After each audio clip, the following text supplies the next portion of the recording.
Nós vamos fazer um estudo que nós colocamos o título de O Homem Perante o Evangelho de Jesus.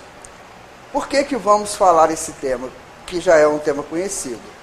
Mas vamos colocar algumas informações diferentes aqui, que às vezes a pessoa ainda não parou para fazer uma reflexão. Por isso vamos colocar esse tema em pauta, né? Então a primeira coisa é sobre Jesus. Então quem é Jesus?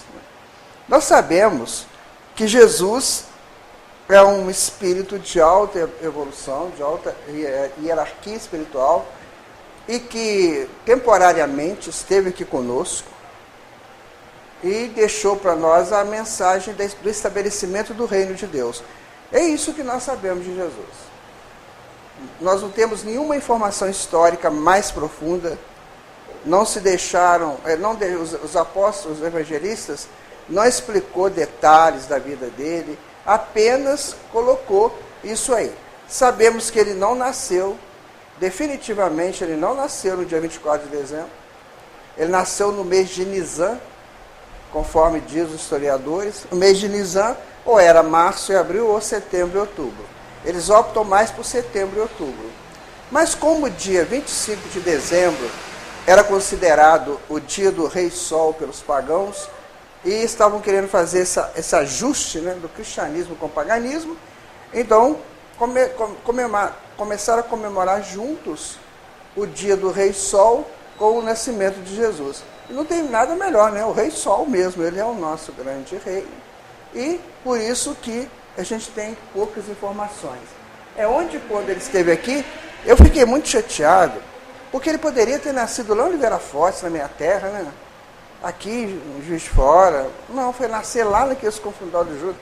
Depois vou mostrar para vocês o lugar que ele nasceu, uma coisa petitinha, sabe?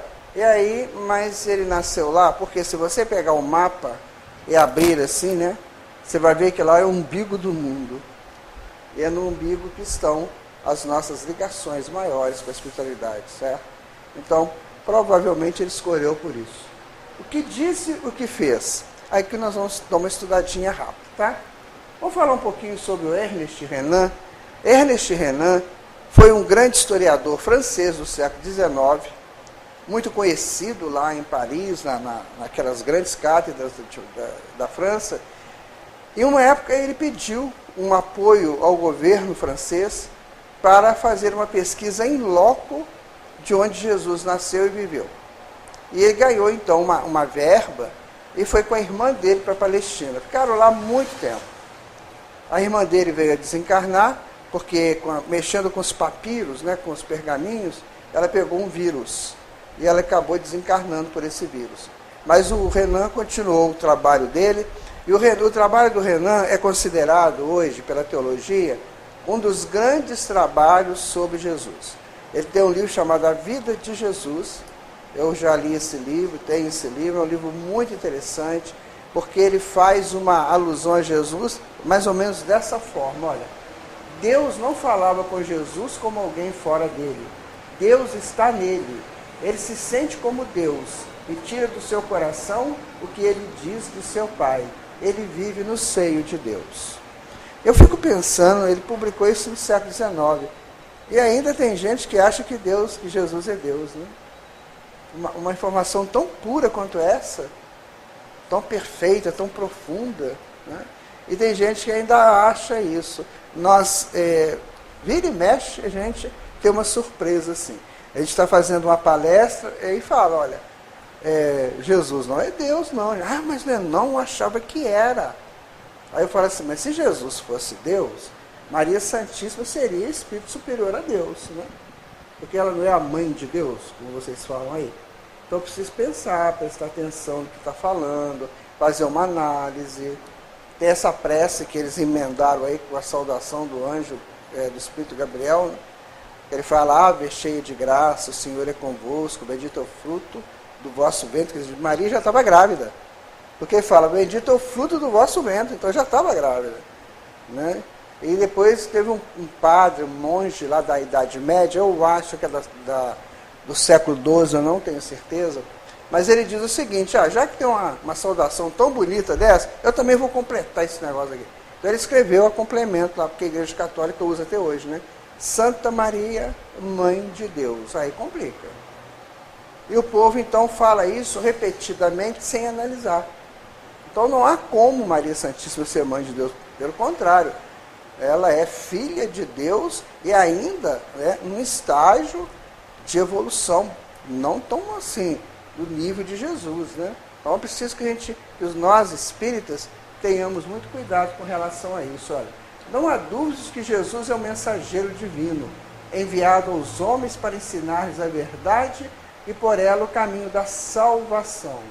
Essa aqui é a palavra-chave. Todo texto tem as suas palavras-chave. Nesse texto é a salvação. Tem religiões que acham que basta você acreditar em Jesus, aceitar Jesus, que você já está salvo. Então é muito fácil ficar salvo, né? Então Jesus é a salvação, por quê?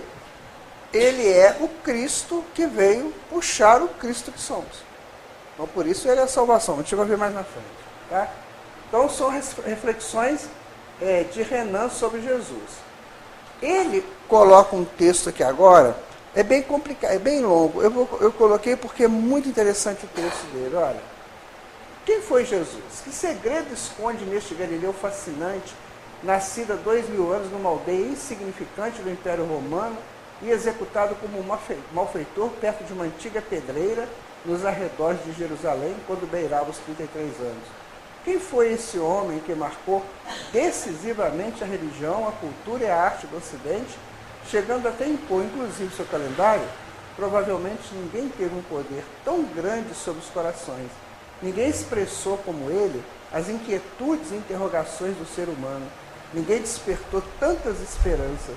Porque seu nome não caiu no esquecimento? Porque ainda hoje, quando as ideologias e religiões passam por uma crise profunda, sua pessoa e sua imagem continuam alimentando a fé de tantos milhões de homens e mulheres? Renan escreveu isso no século XIX, na pura efervescência ainda do iluminismo. O iluminismo lá na Europa estava tentando destruir essa imagem que a religião criou de Jesus. Né? Muitas pessoas, inclusive o Marx, né, dizia que a religião é o ópio do povo. O Stalin Lenin dizia que a religião é o narcótico do povo. Então, no meio dessa história toda, a imagem de Jesus não caía. Então, ele pergunta, como é possível isso? Quando tantas pessoas aí que estão liderando as mídias, liderando as cátedras, estão dizendo coisas contrárias, principalmente a igreja, e o mito não cai. Por quê? Era a pergunta que ele fazia. E foi isso que o levou a ir lá na Palestina fazer as suas pesquisas. A conclusão que eu particularmente tiro disso é assim. Porque, veja bem, se eu tenho uma dúvida, a melhor coisa que eu tenho que fazer é pesquisar. E nós não estamos muito ligados a pesquisas. Nós não gostamos de pesquisas. A gente gosta do prato feito, do PF. Ele vem prontinho, você come aquele prato, acabou, pagou, vai embora. Nós adoramos esses blocos, né? E a Globo ensinou a gente a ser assim também, né? Quantos anos aí que ela faz programas blocados e a gente vai naqueles blocos, e a gente não pesquisa. Ela termina um bloco, passa para o outro, e a gente não percebe, não dá tempo de analisar o bloco anterior, né? E já vem outro, depois já vem outro.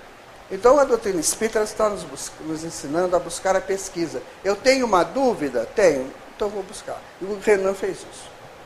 Mas por que está todo mundo falando contra ele e não abala a imagem dele? O que está acontecendo? Deixa eu lá ver o que é isso. Então ele foi lá pesquisar em loco, né? Isso aqui é do Padjola também, que é um dos grandes estudiosos. Esse homem aqui é padre. Adivinha o que aconteceu com ele? Né? Foi excomungado. Ele tem um livro chamado Jesus, uma visão histórica. É uma das grandes obras que nós temos hoje. Eu estava até conversando com o Ricardo Baesso um dia desses sobre esse livro, ele tem também. É uma das grandes obras. Jesus, uma visão histórica, de um padre espanhol, que hoje já não está mais padre, né? Mas tem muito bom o trabalho dele também. A gente vê que a gente tem que procurar as informações. A gente tem que procurar as pesquisas, certo?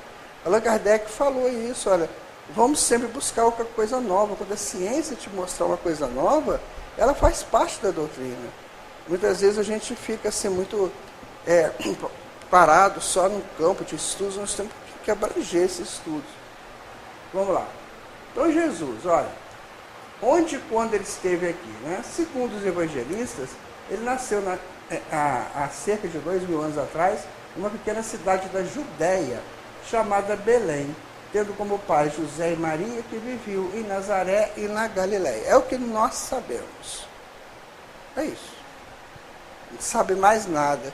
Tem uma discordância de dois evangelistas, Mateus e Lucas, que Mateus fala que assim que Jesus nasceu, José teve que ir embora com ele para o Egito. Lembra dessa história? Lucas já fala que não, que Jesus foi lá no templo para ser circuncidado, 8 dias depois. Então você tem essas diferenças, sabe? Que futuramente, né, a espiritualidade vai esclarecer para nós, certo? Outros dizem que Jesus não nasceu lá em Belém, que Jesus nasceu em Nazaré mesmo, porque esse tal recenseamento não aconteceu, ele aconteceu 5 anos depois, e isso é histórico. Isso já é um fato científico. Então você fica assim, mas por que então Belém ou Nazaré? Então, é muita coisa que nós vamos ter que descobrir ainda. Ou seja, se vocês desencarnarem, porque eu não vou desencarnar, sabe? Mas se vocês vão, tá? Então quando vocês desencarnarem, você chegar lá no mundo espiritual, peçam para ir nos arquivos do cristianismo, lá do nosso lar, que você vai saber isso tudo. Aí vai ver como é, quando que Jesus nasceu, como é que foi a história toda. Mas por hora, a gente fica meio que tateando nisso aí. Bom, os evangelistas. Vamos conversar um pouquinho para a gente conhecer um pouquinho de cada um. Quem era ele, né? Mateus foi o apóstolo Levi. Por que ele recebeu o nome de Mateus? Porque quando o evangelho dele foi traduzido para o grego, eles colocaram o nome dele em grego, que é Mataus. Então ficou Mateus, mas é o mesmo Levi apóstolo. Então Mateus é o seu nome traduzido para o grego. Deduz-se dos dados históricos que Mateus deve ter escrito suas memórias sobre o divino amigo e mestre e seus inigualáveis ensinamentos entre os anos 39 e 60 da nossa era. Então, depois que Jesus se foi, é que eles começaram a compilar as informações, tá? E aí começaram a escrever. O texto de Mateus era considerado, entre os cristãos primitivos, como as anotações de Levi. Foram essas as primeiras anotações que o Emmanuel, inclusive, fala no Paulo Estevam, né? Que nós começamos a ter de Jesus, as anotações de Levi, certo? Agora, se teve outro que escreveu, a gente não sabe. Aí está ele aí. Marcos, filho de Maria Marcos, irmã de Barnabé, que trabalhou com Paulo de Tarso nas pregações do Evangelho. João Marcos começou a pregar o Evangelho aos 18 anos de idade. Era ainda menino quando Jesus esteve aqui e ele o conheceu pessoalmente.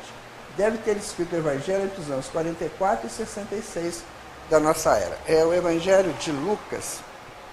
Lucas. Ele fala o seguinte, que quando Jesus estava no horto para ser preso, que o menino passou nu ao pé do monte. Daí eles falam que esse menino é João Marcos. Então, quando Jesus estava sendo crucificado, João Marcos tinha 13 anos. Aí depois ele foi, né, cresceu, a mãe dele muito cristã, e aí aos 18 anos ele sai para pregar.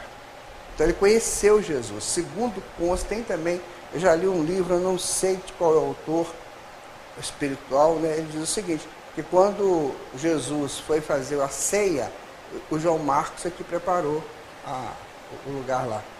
Ele estava lá escondido, ele não podia fazer parte dos apóstolos, mas ele estava presente. Então ele já veio com essa missão, né? Está ele aqui, ó. Depois nós vamos ter Lucas, olha. Não conheceu Jesus pessoalmente. Isso aqui muita gente estranha, né? Lucas não esteve com Jesus. Quando Lucas conheceu Paulo, o Paulo já tinha passado algum tempo do desencarne de Jesus. Então foi aí que ele conheceu a ideia, né? Escreveu, além do Evangelho, o livro Atos dos Apóstolos. Trabalhou com Paulo de Tarso nas pregações do Evangelho. Seus escritos foram colhidos através de informações dos apóstolos e ainda de Maria Santíssima, a mãe de Jesus. Deve ter acontecido entre os anos 56 e 70. Houve uma conversa entre Lucas e Paulo da seguinte maneira. Paulo falou assim: ô Lucas, já que os apóstolos estão aí, Maria Santíssima está aí, por que a gente não colhe informações deles e escreve o que eles vão falar? Aí o Lucas falou assim: não, Paulo, mas é você que deveria fazer isso. Aí o Paulo falou assim: não, Lucas, eu não tenho tempo, e, por favor, faça você. Aí, segundo consta, ele procurou principalmente o apóstolo Pedro, e depois ele ia para Éfeso conversar com João, conversar com Maria, e aí ele escreveu. Aí acontece um caso interessante. Ele começa o evangelho dizendo assim: escreva essa carta a você, ó Teófilos. E eu estou procurando quem é o Teófilo. Né? Não é só eu, não. É muita gente da teologia que faz essa pergunta: quem é esse Teófilo? Para quem é esse Teófilo que ele escreveu? Um dia eu estava fazendo uma palestra lá no Jean, né, na manhã, e aí eu falei isso. Eu falei: olha, ele começa o evangelho falando a você, ó Teófilos, e a gente não sabe quem é. Só que lá no Jean, todo sábado de manhã, vai uma família de gregos lá para assistir a palestra. Aí quando terminou, eles me chamaram. Aí eu queria falar uma coisa para o senhor. Eu falei: pois não. Teófilos em grego é filhos de Deus. Então, Lucas começa: a todos vocês, filhos de Deus. Aí é lindo demais, né? Aí eu falei: poxa vida, tem tanta gente que precisa escutar isso, né? Então ele começa o evangelho dedicando a todas as pessoas que se consideram, que já sabem que são filhos de Deus. Aí está o Lucas e o João, né? Esse apóstolo conviveu com Jesus 18 aos 21 anos, aproximadamente. Após a morte de Jesus, transferiu-se com Maria Santíssima para Éfeso. Viveu muitos anos e não foi martirizado. Seus escritos devem ter acontecido entre os anos 70 e 100 da nossa era. Aqui dizem que não foi João que escreveu o evangelho. Ele criou uma escola lá em Éfeso, e essa escola tinha muitos alunos muito inteligentes, né? Então ele conversava com esses alunos e eles em conjunto escreveram o evangelho. Tem essa informação, que é muito bonita essa informação. Por quê? O evangelho de João você vê que é muito complexo, né? Não é uma coisa simples assim, sabe? Não é uma citação de uma história, ele é uma reflexão em cada versículo. Então pode ser que aconteceu, muitos espíritos de nível assim bem alto, né, se congregaram ali na escola de João, e João então contando como é que foi a convivência dele com Jesus, e eles foram escrevendo sob a supervisão de João. Tem essa informação, a espiritualidade não confirma, tá? Mas tem dados históricos, porque hoje eu vou dizer para vocês o seguinte: nós não temos acesso, mas as bibliotecas do mundo, as principais bibliotecas do mundo, tem muita coisa lá. Tem coisas que estão guardadas às 7 chaves no Vaticano, por exemplo, que eles não deixam ninguém ler. Por quê? Vai ferir muita coisa que foi pregada ao longo desses 20 séculos. Entendeu? Então eles guardam aquilo lá. Mas tem, olha, muita coisa que eles sabem, muita coisa que aconteceu diferente daquilo que foi anunciado, né? Muito bem. Há 3 tipos de evangelhos, né? Vocês sabem. Primeiro são os canônicos. Canônicos vem de cânon, que é aquela música que você canta igual o canto gregoriano, né? O mesmo tom, né? Aquela coisa. Então, são, né? O de Mateus, Marcos, Lucas e João. São os autores dos únicos evangelhos aceitos pela maioria das denominações cristãs como legítimos e, portanto, integram o Novo Testamento da Bíblia. Porque eles falam mais ou menos igual. Depois nós vamos ter os sinópticos, né? Quem são os sinópticos? É aí que é a diferença que eu estava falando para vocês. Os sinópticos são de Mateus, Marcos e Lucas, que é mais ou menos igual. O de João já é diferente. Então, os canônicos são os 4. Os sinópticos são de Mateus, Marcos e Lucas, porque o evangelho de João difere muito dos outros evangelhos. Eu estou fazendo uma palestra que chama Deus em Nós. E essa palestra, eu estava até na dúvida se eu trazia essa ou essa aqui.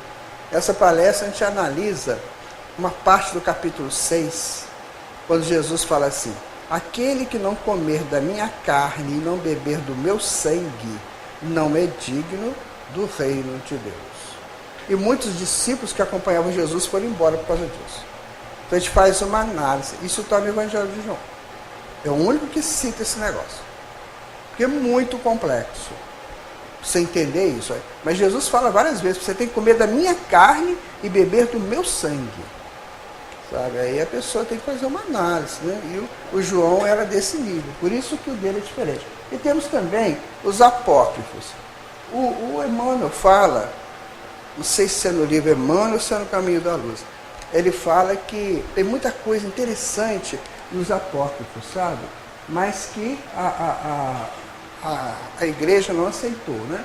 Então são livros que descrevem a vida de Jesus, mas que a maioria das igrejas cristãs consideram ilegítimos.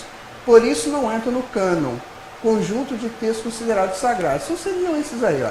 Evangelho de Tomé, Evangelho de Filipe, Evangelho de Madalena, Evangelho de Judas e etc. Esse Judas aqui não é o Judas Iscariotes, tá? Houve um outro Judas, que tem uma carta dele no Novo Testamento, tem a carta de Judas, tá? Enfim, então esses são os tipos de evangelhos que nós temos. Nós conhecemos Jesus e a mensagem dele através desses escritos. O Evangelho de Tomé é muito interessante, eu já li. Sabe, é muito interessante, apesar de ele falar umas coisas de Jesus criança, que são meio estranhas, sabe? Mas é interessante, tem coisas lá muito boas, certo? A Palestina, o local onde Jesus nasceu, viveu e morreu crucificado. É isso aí, gente, essa é a Palestina. 180 quilômetros de comprimento por 80 de largura. Muito pequenininho. É a distância daqui no Rio. Certo? Aqui tem os pontos importantes de lá, Belém, Jerusalém, aqui tem o Mar Morto, tá vendo? A Samaria, que é muito falada, a Pérea, onde Jesus lanchou com os fariseus e não lavou as mãos. O fariseu falou assim, mas se os apóstolos não lavam a mão? Ele falou, vocês são túmulos caiados por fora e cheios de podridão por dentro. Então foi aqui, né, na Pérea que falou isso. Sicar, Samaria, aqui é que começou, quando Abraão veio para a Palestina e veio para cá. Aqui em cima a gente tem o Mar da Galileia, o Jordão, que nasce aí em cima do Carmelo, ele vai e termina no Mar Morto. Aqui tem o litoral, né, do Mediterrâneo, isso aí. Esse lugar que Jesus escolheu para nascer. Muito pequenininho, certo? Mas são a história toda do cristianismo está aí. Tudo que se fala está aqui. E aqui está, fiz esse recorte do lugar que ele mais viveu, certo? Que é a cidade. Você tem Nazaré, Naim, que é aquele menino que ele ressuscita, o Monte Tabor, que aqui, ó. Aqui está Caná, onde que ele fez o negócio da água lá do vinho.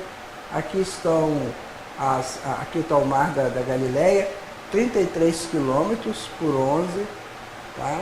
Aqui em cima está Cafarnaum, onde ele ficava lá na casa do Pedro, Betsaida, né? Cafarnaum, Corazim aqui em cima, e Betsaida, onde é assim, é isso aqui, esse triângulo, onde ele mais pregava, certo? E aqui é interessante essa figura pelo seguinte, esse mar, esse aí não é um mar, vocês estão vendo que não é um mar, que é um lago, que ele é nutrido por um rio, certo? Então, esse lago ele tem 3 nomes. Ele tem Mar da Galileia, porque essa região aqui era o estado da Galileia, como se fosse hoje o estado da Galileia. Então, é o Mar da Galileia, ou o Mar de Tiberíades, por quê? O Herodes, querendo agradar o rei Tibério César, deu o nome do lago do Tibério César. E tem um outro nome, que é o Genezaré, certo? Aí eu fiquei pensando, por que esse negócio de Genezaré? O que significa isso, né? Aí eu fui fazer a pesquisa. Então, Genezaré, em aramaico, significa harpa. Não é uma harpa, gente. Não é? Exatamente uma harpa. Aí você fala assim, neste instrumento, ou com este instrumento, o divino cantor compôs a mais bela melodia para a humanidade. Que foi aqui que ele pregou mais, né? Aqui em cima. Então essa aqui é a região que Jesus viveu, onde ele cresceu, né? E para cá tem o Mediterrâneo, para cá tem hoje a Jordânia aqui, né? E aqui tinha 10 cidades gregas, Lá em cima é que tinha Síria e Damasco, lá em cima. E a Fenícia para cá. Mas o que ele disse, o que ele fez? Ele falou por parábolas. Né? Ele fez sermões e ele fez curas e consolações. Foi o que a gente sabe. Segundo João, se escrevesse tudo que Jesus fez e falou, nenhuma biblioteca do mundo caberia os livros. Certo? Por exemplo, parábola. Parábola é uma história que remete a fatos conhecidos do povo. Então ele falava, né? Por exemplo, o pescador saiu do mar, trouxe peixes gordos, peixes miúdos, peixes grandes. Aí os graúdos ele colocou nos cestos, os miúdos ele mandou de volta para o mar. Então ele vai contando parábolas a partir de vivências daquelas pessoas. O Lacan, que é um psicólogo do século passado, ficou muito famoso, ele diz o seguinte, que o nosso inconsciente, ele se estabelece como se fosse uma linhas, né, por um livro. Então nós temos as nossas histórias contadas e arquivadas, vividas, todos nós. Cada um aqui tem a sua história. E sempre o inconsciente está trabalhando no consciente, sempre. A pressão do inconsciente é muito grande. Olha, se o inconsciente, que é estabelecido em linhas, está atingindo, ele atinge como história. Histórias nossas. Então tem hora que eu falo assim, quer ver? Eu não concordo com isso de jeito nenhum. Geralmente eu estou tirando o meu inconsciente. Atitudes boas ou más, aquelas contundentes, eu estou tirando do meu inconsciente. Por quê? Estão gravadas, onde está gravada a minha história do passado. Então Jesus utilizou esse recurso. Olha, já que vocês vivem das suas histórias, então eu vou estabelecer uma lição moral a partir do conteúdo histórico de vocês. Então eu vou usar o que vocês estão acostumados, e já que vocês são fáceis de identificar pela história, né? Então mais ou menos as parábolas foram assim. Né?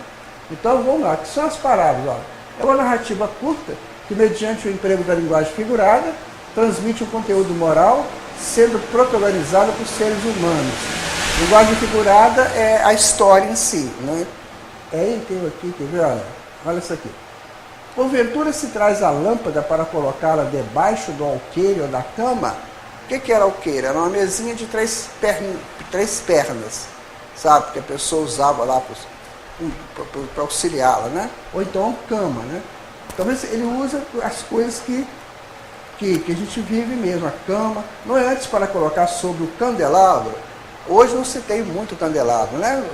Depois que a energia elétrica chegou, os candelabros ficaram mais na história, né?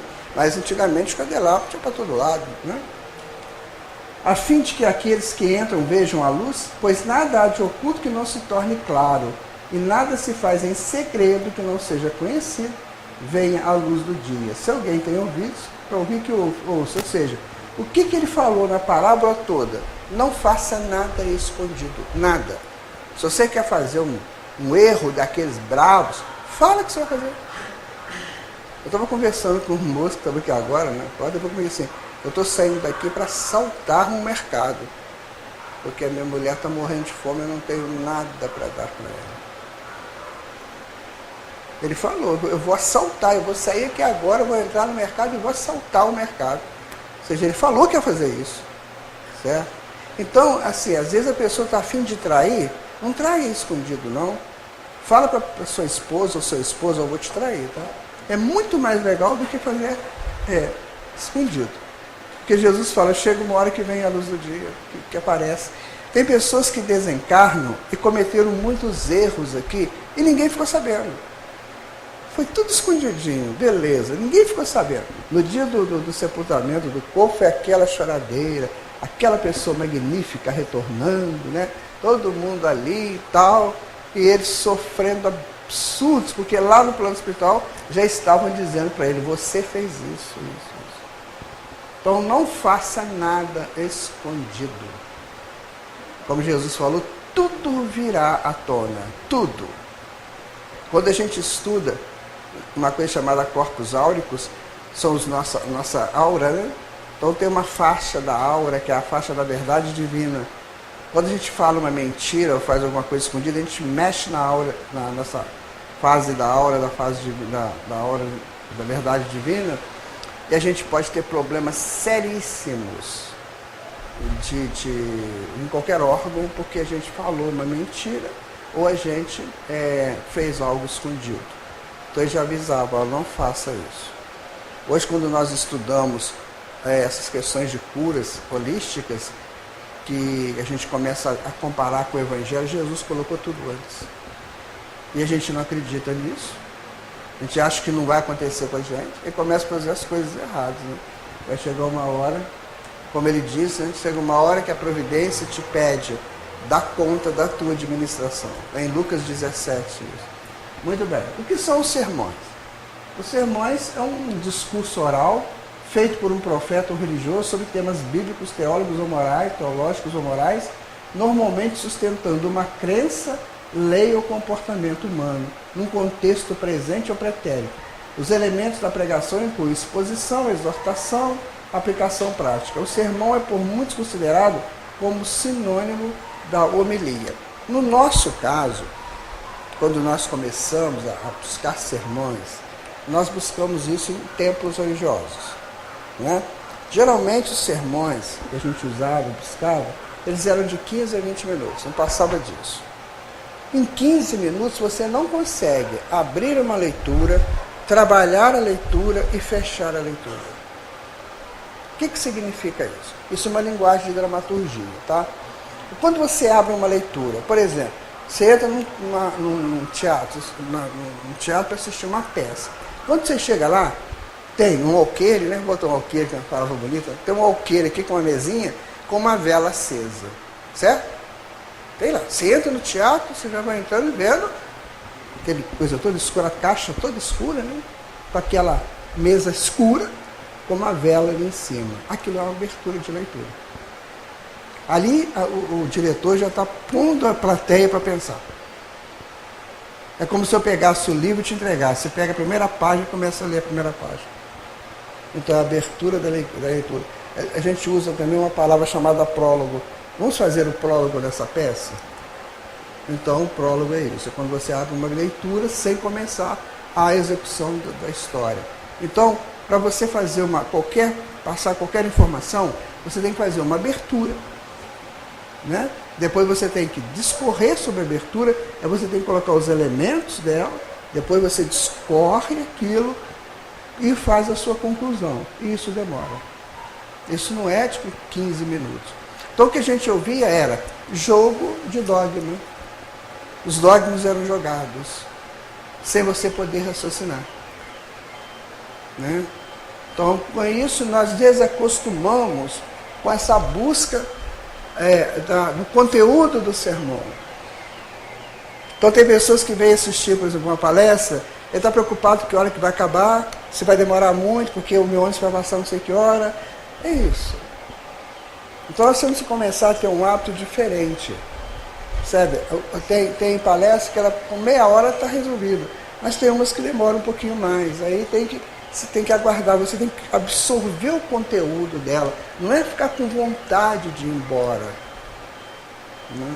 Hoje eu já tenho visto muitas pessoas dizendo assim, nossa, 1 hora é muito pouco. Já tenho visto, principalmente jovem, nossa, 1 hora é pouquíssimo, não dá para fazer quase nada. Dá para você. Olha, eu fui fazer uma palestra uma vez, foi uma semana espírita de um centro, não aqui em Juiz de Fora. Aí cheguei lá, fiz a palestra de 1 hora. Quando terminou, eu fiquei mais 4 horas conversando com eles. A sede de saber deles era uma coisa absurda. Nós assentamos lá, tinha uma cozinha, né?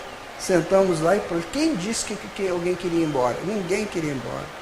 Perguntas e mais perguntas. Isso assim, não sei o que foi. Ainda bem que tinha muita coisa para comer, né? Passava aqui as meias, aquelas coisas.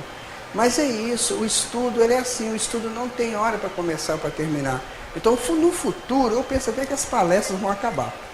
Sabe, esse negócio de palestra pública, acho que nem vai existir mais. Vai ser estudo mesmo. Hoje nós vamos fazer um estudo, né? Uma coisa assim, como é a proposta do sermão. Jesus e as parábolas. Ele proferiu 44 parábolas. É muita parábola, né? Nós estamos fazendo estudo delas na Rede Amigo Espírita. Tem uma equipe, não sei se vocês já sabem disso, sabe, Renato? Tem uma equipe fazendo esse estudo das parábolas de Jesus. Nós já estamos na 28ª, né? Toda sexta-feira, às 7 da noite, ao vivo, pelo site Rede Amigo Espírita. Ele é feito aqui em Juiz de Fora, no Cascatinha. Eu estou nela, estou eu, Rafael Papa, tá Nara Pacini também, o Vinícius Lara já fez, Humberto Schubert. A gente chega lá, a gente não sabe muito não, mas vamos falar, Deus ajuda, né? Então já estão lá, já estão disponíveis esses estudos. Ele proferiu 4 sermões.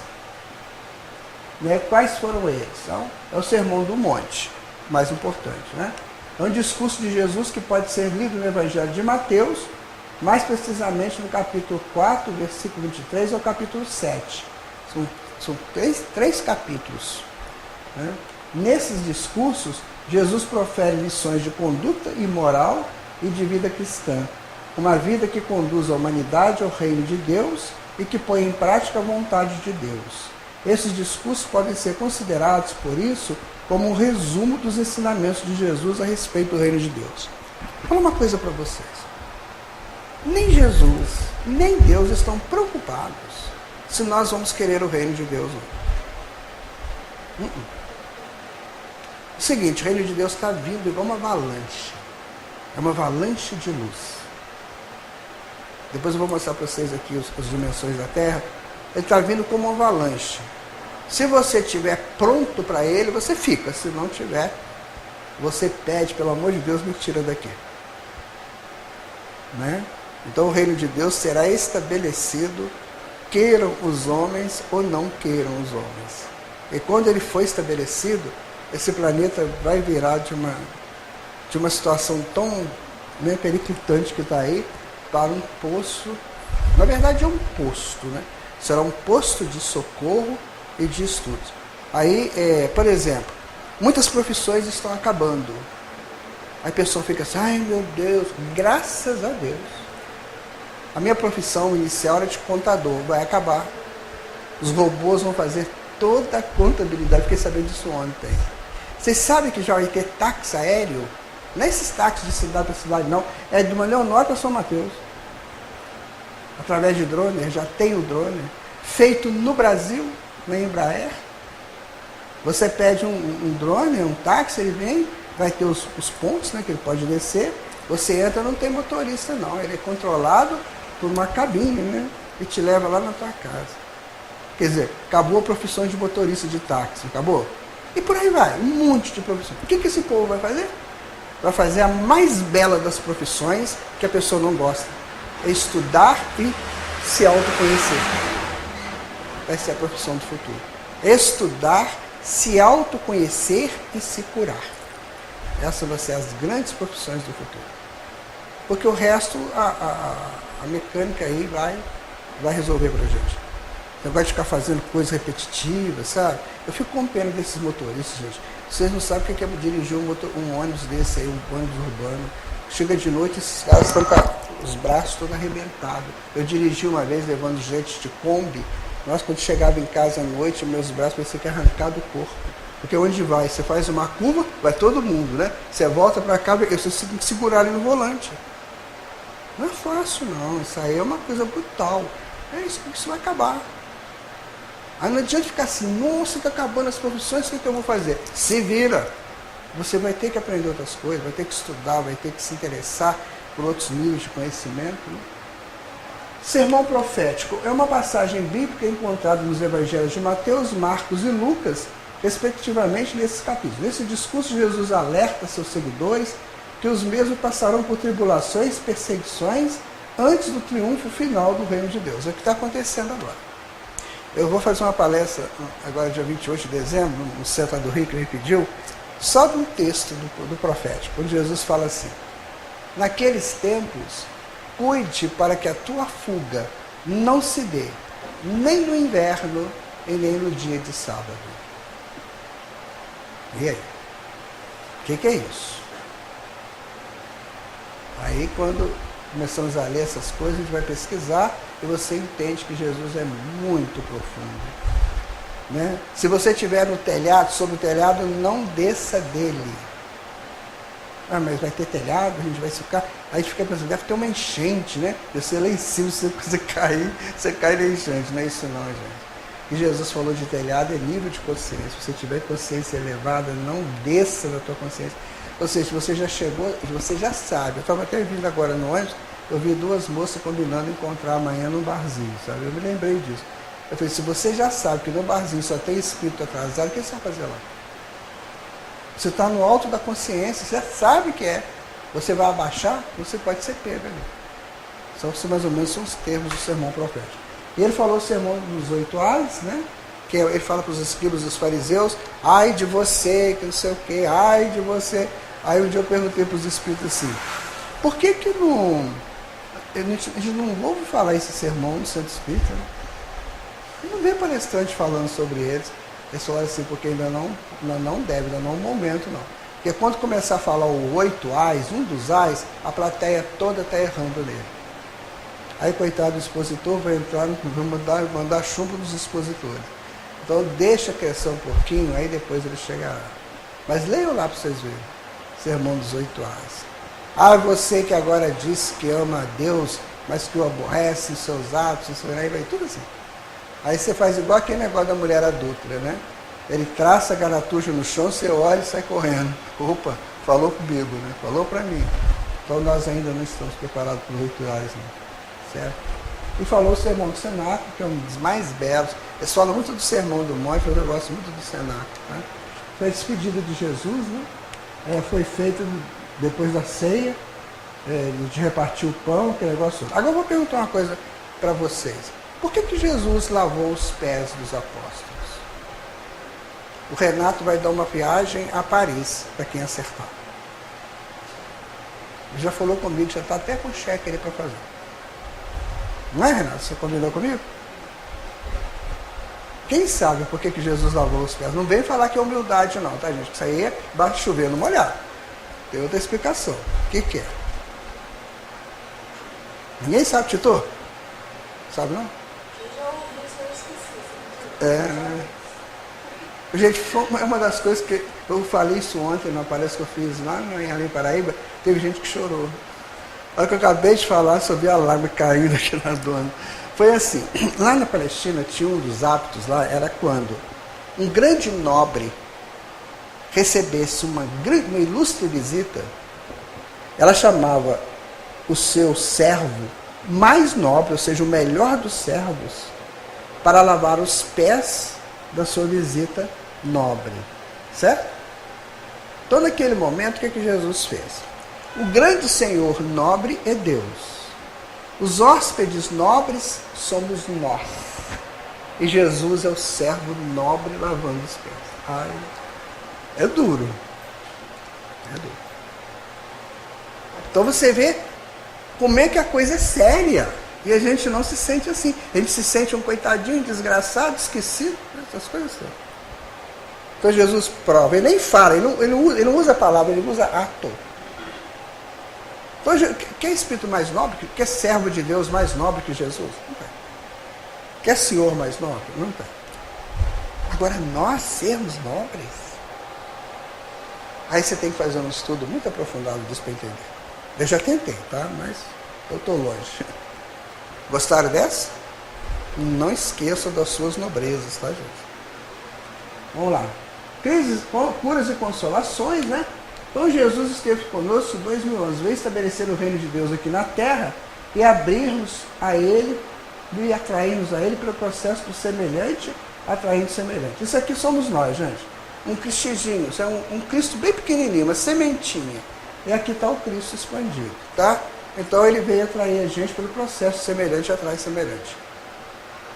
Depois que Jesus, por isso que o Ernest Renan pergunta, né? Por que não acaba? Porque o processo de atração acontece. Independente dos homens ou a favor dos homens, o processo de atração está acontecendo. Então nós somos atraídos, sem querer, a gente é atraído por Jesus. Hoje, quando a gente estuda física quântica, estuda campos frequenciais, e Sabe aquele negócio do efeito borboleta? Que uma borboleta bate asa lá no Japão, pode acontecer um furacão aqui na Terra, um terremoto aqui no Brasil? Então, o efeito borboleta. Então, por exemplo, o Elvésio está atraindo o Cristo para ele.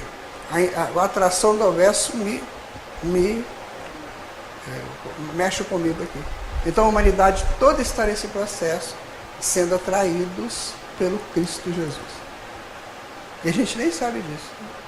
Por isso que nunca que ele acaba. Aí responde Ernest Renan, por que não acaba? Porque é um processo aí. Certo? Bom. Assim, minha relação com o seu evangelho deve ser do discípulo sincero e atuante para comércio, precisa estudar e nortear-me por ele. Então o garoto está pensando aqui, olha, isso aqui é o código de transformação da Terra. Já não é mais um texto bíblico, já não é mais uma proposta religiosa, nada.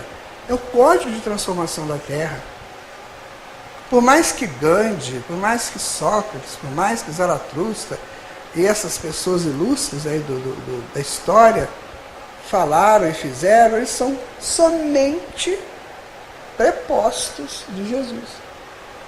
Ou seja, Jesus está muito acima deles.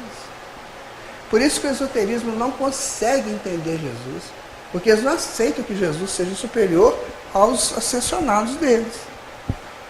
Então eles têm lá os seus ascensionados, né? Confúcio, Lao Tse, Buda, Nanda Bissan, né? Então eles têm um monte de ascensionados, o Saint-Germain. Aí eles querem colocar Jesus no mesmo patamar, mas não é possível. Eles entendem o profeta Jesus, mas não sabem a dimensão de Jesus.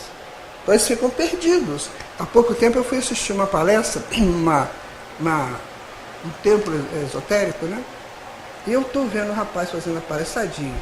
Chegou uma hora que ele se enrolou tanto. Por quê? Porque eles não têm essa coisa do mestre, um modelo e guia, eles não têm isso.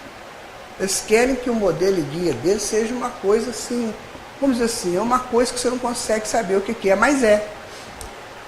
Foi o que chegou a falar. Eu não entendo, mas é. Então vocês têm que entender que é. Então tá bom, é. Só que eu não quis entrar em polêmica com ele, mas...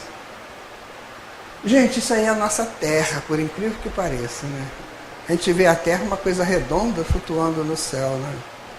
Não, a nossa Terra ela é um sistema de 7 dimensões. Aqui no meio está a dimensão administrativa, tá? Aí deve estar lá Jesus e a galera dele, né? Deve ser uma turminha muito boa, né? Eita, nós, hein? Se conversar com eles, né? Aí depois vem as outras dimensões, tá vendo? Vem a união divina, depois vem a dimensão da ciência, da tecnologia, da literatura, da arte. Essas dimensões aqui, essas 4 dimensões, essas 3 dimensões, elas que dirigem o planeta.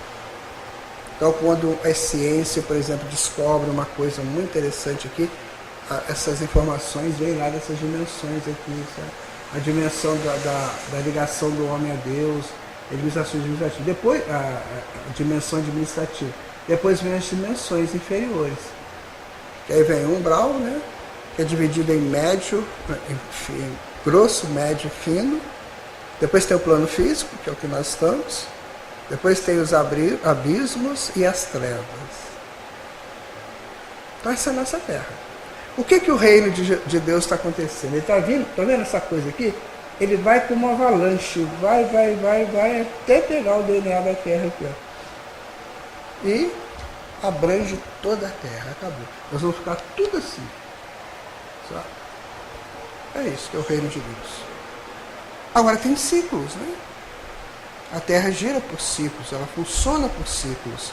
Então não é o homem que vai dizer assim, eu quero ou eu não quero, ele não tem essa autoridade.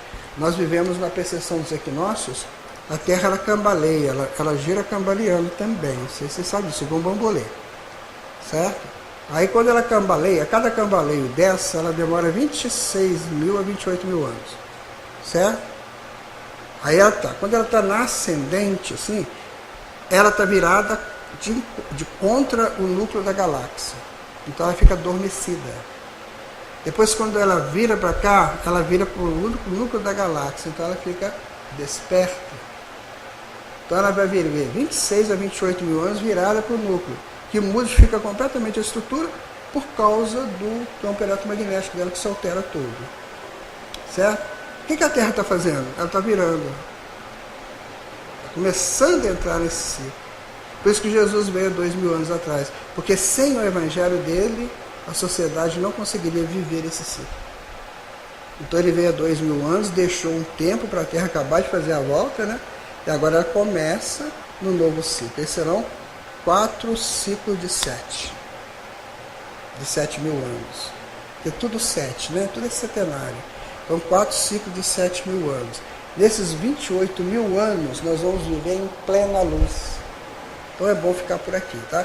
Tem gente falando que quando morrer não quer voltar aqui nunca mais, não faça isso. Porque se você não quiser voltar aqui, você vai para um planeta inferior. Não vale a pena. Sério? Bom, estamos terminando, tá, Renan?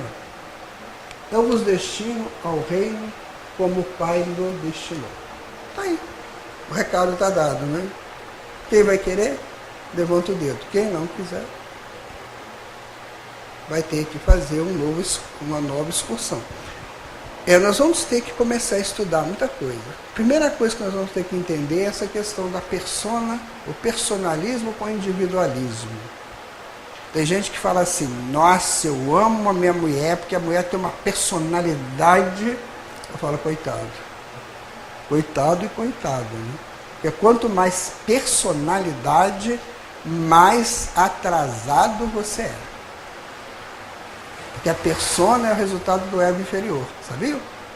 Agora, a individualidade não, é resultado do ego superior. Então você tem que ser individual. Eu sou uma pessoa individual, amo a minha individualidade e luto para fazê-la expandir. Agora, a personalidade é aquele negócio que eu sou assim, pronto, acabou. Como é que eu nasci assim, vou viver assim, vou morrer assim, e olha, não me amole. Não me amole. Eu sou desse jeito, pronto, acabou. Eu conheço a história de um velhinho que ele estava quase desencarnando, mas não conseguia desencarnar. Aí a netinha dele chegou para ele e falou, vô, por que o senhor não morre? Ele falou assim, minha filha, eu não posso perder um segundo para acabar com a minha personalidade. Quanto mais eu viver aqui, mais eu arranco esse negócio de mim. Olha só. Então vamos aproveitar a nossa encarnação. Né? E aí, né, gente? A escolha dos convidados, né? Vós sois o sal da terra, quer dizer, o tempero do mundo, né? Pois que todos serão salgados com fogo. O sal é bom, com fogo é a purificação, tá? O sal é bom, mas se o sal se torna insípido, com que salgaremos e com que se há de temperar? Ninguém é útil para a terra, nem para o adubo, pois nada mais serve senão para ser lançado fora e pisado pelos homens. Ou seja, você não está pronto para ajudar na transformação do mundo? Você não se purifica para isso? Então por que você serve aqui no planeta? Não serve para mais nada, porque o planeta não tem mais tempo para isso. Então você tem que ser lançado fora, ou seja, mandado para outro lugar onde você possa ser útil, dentro da sua estrutura. Aqui não precisa mais disso não, já passou essa fase. Né? Tende sal em vós mesmos e vivei em paz uns com os outros. Quem tem ouvido para ouvir, que ouça. E nós estamos vivendo em paz? Então, eu vim de uma palestra semana passada, no centro, que a moça lá, a presidente, falou comigo assim, acabou meu mandato, eu vou entregar agora, né, no final do ano e tal. Aí eu falei assim, é a pessoa que vai entrar, a diretora? Não sei. Eles nem se comunicaram conosco. O quê? Você vai passar o mandato com uma diretoria que você não sabe qual é a diretoria? Eles não falam. Eles fazem tudo escondido. Tá feia a coisa, não tá? Se isso acontece no centro espírita, né? Aí nós temos a grande mensagem, né? Mensagem profunda de Jesus do dia que ele veio aqui, né? Que é essa daqui, olha. Glória a Deus nas alturas, ou seja, amar a Deus sobre todas as coisas. Paz na terra, senão não vai ter condições da gente fazer nada de bom. Essa humanidade, a maioria dessa humanidade não conseguirá ficar aqui porque ela não consegue ser de paz. Né? Boa vontade entre os homens, ou seja, é uma dinâmica, né? Você tem Deus que te coloca numa situação que você tem que trabalhar numa paz e ser bons uns para com os outros. Perguntaram para um monge tibetano qual o grande segredo de se viver em comunidade, né? Ele falou: a compaixão e o seu ajuste com a natureza. Porque a natureza só executa as leis de Deus. Tudo na natureza executa a lei de Deus. Então você tem que ter a compaixão, que é o compartilhamento, não é piedade não, tá, gente? Porque piedade é assim, coitadinho dele, olha lá, tá com câncer terminal, vai morrer. Isso é piedade. A compaixão não. Meu irmão, você está com câncer, aquilo que eu te contei, você está com câncer, você não vai morrer. Você pode se curar dele. Se você não se curar nesse corpo, você vai continuar e vai ficar curado. Isso é compaixão, é compartilhar positividades. Certo? Então só assim que nós vamos conseguir. E aí, minha gente, nós vamos chegar nesse nível, assim, ó, tá? De ser um Cristo, de ser alguém ligado a esse grande mestre. Porque esse grande mestre não é aquela estrutura de cruz, né? Sangue derramando assim, aquela espinho na cabeça, sabe? Aquela coisa que a gente vê no crucifixo e fala: meu Deus, esse homem aí não me ajuda não, ele está todo vencido. Ou então aquele pequenininho, né? Quase que desnudo lá naquela cocheira, né? Uns capins ali. Você vai, tadinho dessa criança, não vai dar. Então você precisa acabar com essa imagem, né? Isso aí é uma imagem de um mito. E o Sócrates já acabou com o mito há 2.500 anos atrás, quando ele usou o logos, né? O pensamento, a reflexão. Então vamos refletir sobre Jesus, porque Jesus, isso aí é uma pequena representação que a gente pode ter, mas essa luz faiscante, né?